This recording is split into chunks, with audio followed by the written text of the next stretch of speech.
eyes will be on Blackburn Rovers this Saturday as they take on Huddersfield at Ewood Park. We're going to get ourselves ready for that match with a little bit of a chat with a Huddersfield fan. He's coming up next, and he's live.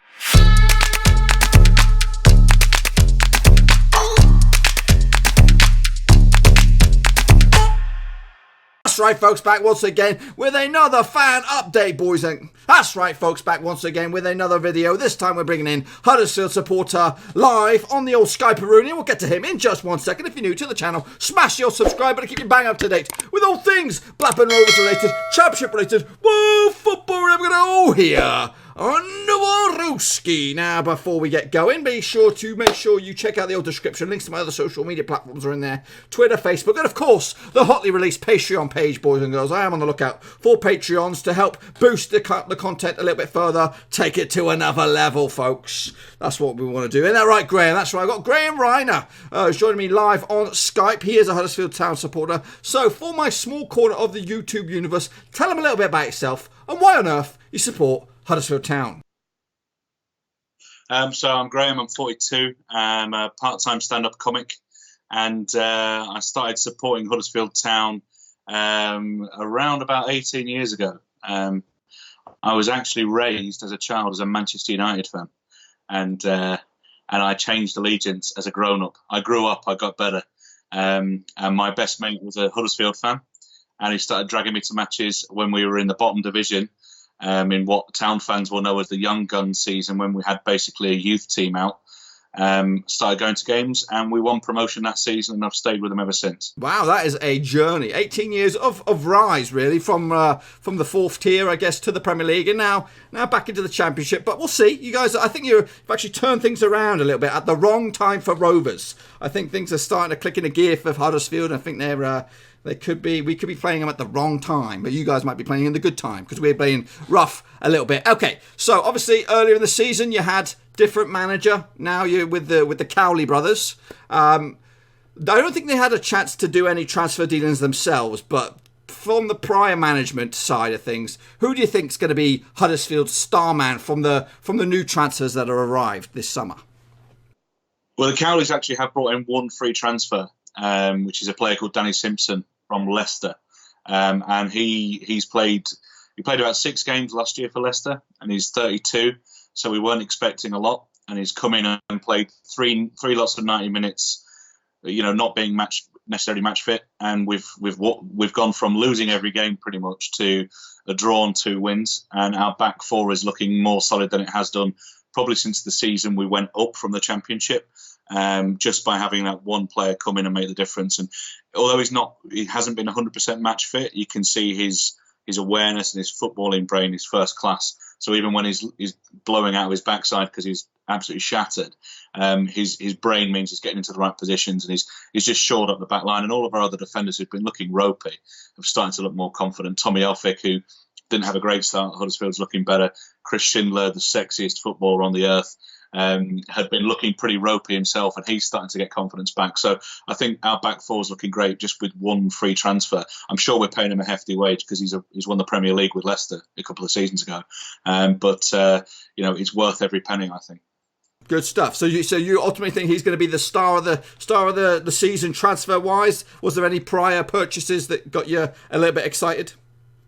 Another free transfer, actually. Danny Simpson's coming in on a free, but also Fraser Campbell came in on a free just after the start of the season. Had been at Hull last year, and he's a player Huddersfield are quite funny. Every summer we get linked with the same players over and over again. It used to be Kevin Phillips, who used to be at Sunderland. Every year we were going to sign Kevin Phillips, and then for the last couple of summers, Fraser Campbell's been linked to us, and I think it's because he is actually Huddersfield born and bred. But he never has had any actual link with the side since, a very young age. He's been at Manchester United and then other clubs, and we signed him on a free. And again, he's come in. He's got a goal early on, but also the nous, the knowledge he's got, and the craft he's got means that now at the front and the back we've got 2 guys in their early 30s who are savvy and know how to manage a game. And I think we were lacking that.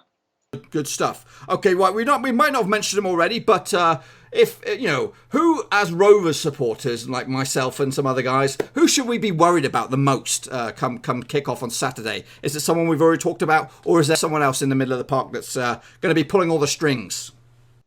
It's someone that might be under Rovers' radar actually, and he's a player that's come through our youth ranks. It's Lewis O'Brien. He went out on loan last season to Bradford, and although Bradford were relegated from League One to League Two, he got an awful lot of football in his legs, and he was a standout player for them. He was playing above their level.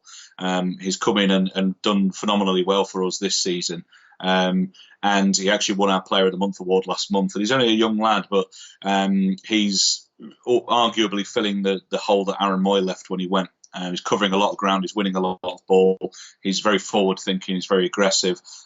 Some Town fans are comparing him to Paul Scholes, which I think is a bit foolish, but we'll let them dream for a bit. But I think he might be the one who, in our midfield, is our driving force at the moment. So and midfield's where you win and lose games ultimately. So I think he's key. Right, awesome. Yeah, that's definitely shining light on that little youngster. Because obviously, if we're not Huddersfield Town fans, we probably wouldn't have heard too much about him. But looking forward to seeing him in action. And okay, so let's just say you were in charge for this game on Saturday. If you had to pick this starting 11 from the goalkeeper to your strikers, who would you go for? Okay, so our back five picks itself. Grabara, the keeper that's on loan from Liverpool, he made a howler a few weeks ago against Millwall, but since then he's been solid, and he's a young keeper, but he's a confident keeper. He will have a mistake now and again, but he's the best keeper we've got at the club. And then the back four, Danny Simpson, who we've already talked about, with Tommy Elphick and Chris Schindler, the sexiest footballer on the planet.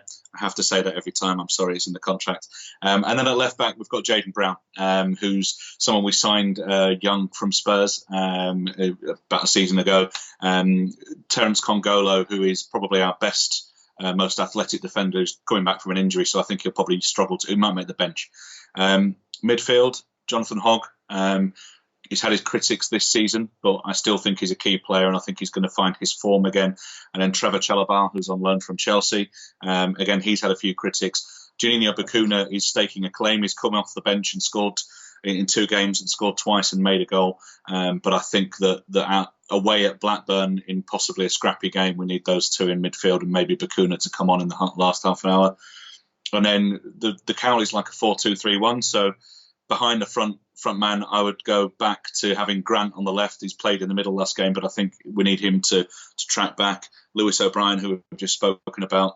And then on the right wing, I've gone for Adama Diakhaby, who I think deserves a start again. He's broken his way into the team, and he's looking a different player from the player we saw at the start of the season or last season, where a lot of people wondered why we paid any money for him. I think the Cowleys have brought something out of him. And then up front, Fraser Campbell. So I think that would be I think that's our best 11 at the moment, with Congolo coming back from an injury. So yeah, I think that's probably what you'll see. Sounds decent. It sounds like you know your stuff, which is good. Okay, so obviously ropey start to the season, but like I said, I think you guys are turning it around, and it's about time. Where do you ultimately think Huddersfield are going to finish this season? If you'd asked me this 2 weeks ago, I'd have been saying, I'd have taken 4th bottom and bitten your hand off. But I think that the Cowleys that week of we probably should have beaten Millwall, and then we let them get an equaliser. We slogged out a cold, wet Tuesday night in Stoke, which is always everyone's barometer of how good you are. We snuck in a win there. It was an awful game of football. No one really deserved to win that game, but one moment of quality won it. And then against Hull, we were phenomenal in the second half. So it feels like a corner's been turned. So I think that with the Cowleys having an international break now and then get through to January, if we don't finish 10th or above, it for me would feel a little bit like a failure. And that probably sounds a bit daft considering the start we've had. But the quality we've got in the squad, and if we can get the confidence back, I think with the fixtures coming up, we should climb the table relatively quickly. We'll have some setbacks. In fact, our fans need to remember that, because the Premier League 2 seasons can sometimes make people's expectations a bit inflated. But I think top 10, if we finish 10th around there, then I think we could be happy. Some people are talking about the playoffs, but we hadn't won since February until last week, so we need to be a bit calmer. Okay. Well, speaking of the playoffs, let's take a grander look at the Championship as a whole. Who are your tips for the top 2, and who's your sneaky backdoor winner for the playoffs? Who have you got? Sneaky backdoor is a phrase that I like. West Brom, I think will go up. I think it's their turn to go back up, and I think they've got the quality to do that. I think Fulham will go up, as much as I don't particularly want them to, seeing them come down with us. I think ultimately I think they're good enough to go up. And then I'm going to pick, as my outsider, I'm actually going to pick Bristol City. I think they've flirted with the playoffs for a few years and then they've fizzled out. And looking at the teams in and around there, I narrowed it down to Bristol or Swansea. I'm never going to say Leeds United because the wheels will fall off there after Christmas, as they always do. So I think, but I like Bristol. I think Bristol are a good team, and I like what they're doing. So I think, West Brom, Fulham, and Bristol are my 3 tips to go. Okay, cool, good picks. I think I got Bristol up there as well. Okay, now what about going down? Obviously, hopefully you turned a massive corner, but who do you think will be the inevitable fellas that go to join? Go to League One next season? I can't see any way out of it for Stoke at the moment. I think they're awful, and frankly, we played them at the best possible time. It was a must-win game, even though it was only in early October. And I can't see how they can turn it around, which is, when you look at the players they've still got, is baffling. But there's something very wrong there.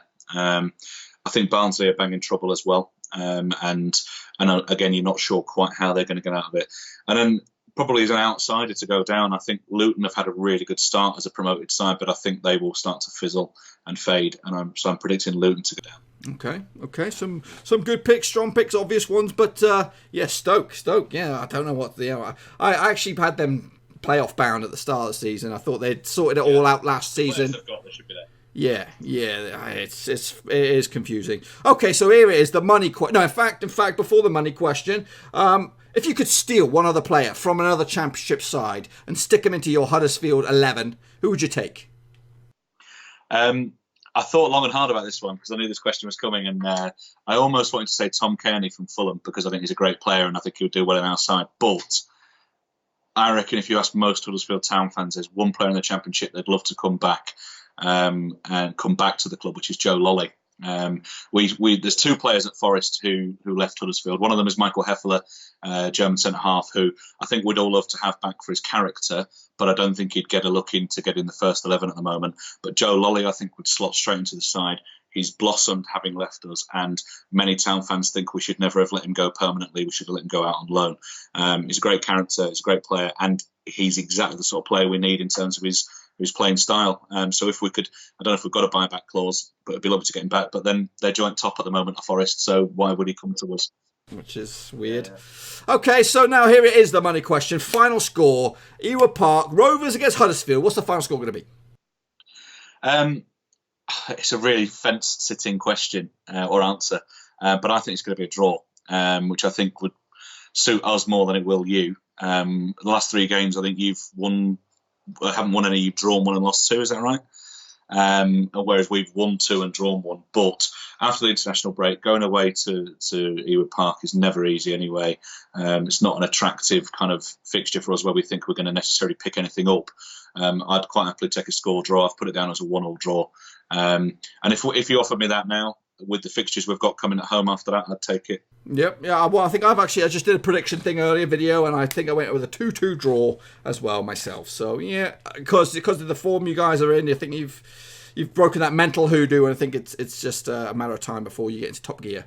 Okay. Well, that is pretty much it. All I've got for you for the moment. But before you go, just give them a big wave, and hopefully we'll speak to you again or hear from you after the match on Saturday. Yes. Well, thanks again, Graham. I'll let you get out of here. Well, that's pretty much all I've got for you today, folks. Hopefully you enjoyed the video. If you did, smash that thumbs up. If you're new, smash the subscribe button. New videos pretty much every single day on the channel. Whether it is Blackburn Rovers, international football, we got it all here, baby. Under one Rooski. And please sure to check out the old description. Links to my other social media platforms are in there. Twitter, Facebook, all that kind of good stuff. And yes, if you want to be a fan in the spotlight, whether it is a Blackburn Rovers supporter or for our next match, I think we've got Birmingham up around the corner, be sure to get in touch with me in the old comment section down below. Besides that, what do you expect to happen this Saturday as we go to Ewood Park? Early kickoff? Are we going to get the 3 points? Will it be a draw, or will we have egg on our face? We'll talk more about it later in the week. Till then, ciao for now. Thanks again for watching. Please like, share, and most importantly, hit the subscribe button to keep you bang up to date. All things Blackburn Rovers related, Championship related, football related. We've got it all covered right under one roof. And while I still have you, please be sure to check out some of the old videos scattered along here. I hope.